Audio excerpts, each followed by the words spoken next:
At Eastbourne Borough's Borough Means Business lunch in April, participants had the chance to question Parliamentary Candidate Ansell and Lloyd Answer.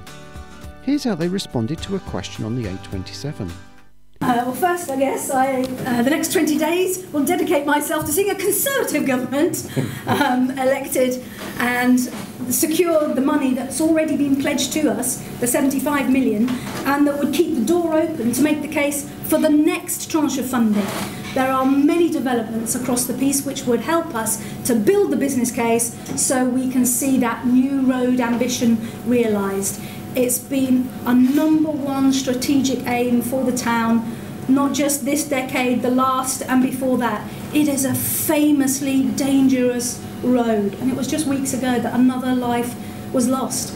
And when we stepped out on this campaign in this new season, and we went down to the Wilmington crossing, you might know it if you ever frequent the Giant's Rest, one of the black spots along the way, although accidents happen all across the line. And we watched in horror as 3 horsewomen approached the junction and hailed the passing vehicles, "Stop!" And you can see this massive articulated lorry thundering down as the 3 of them attempted to cross the road. This road is never going to be fit for purpose.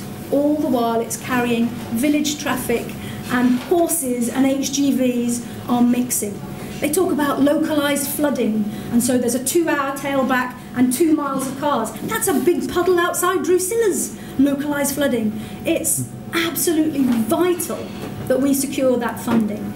And my understanding is that A27 money will be wiped off the deck in favour of a freeze on rail fares should Labour come to power. The A27 is a bad road.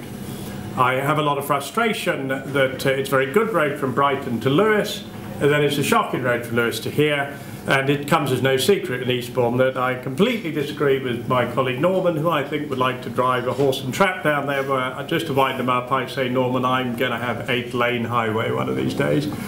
So we do need it. Now, I've got a difference opinion with Caroline on the funding. I was hoping from the modelling that came out of the A27 reference group that we'd get the money for a dual carriageway, which is about 280 to 320 million. Unfortunately, we didn't.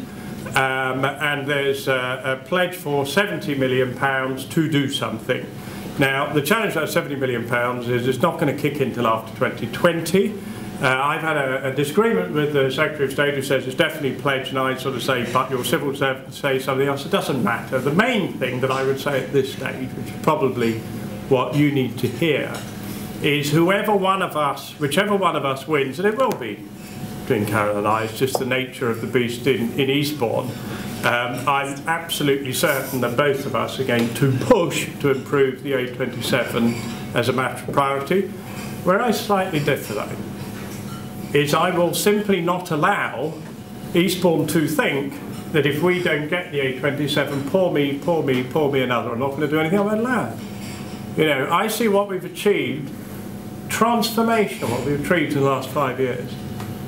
Without an A27 and a ludicrous long journey up to London by train.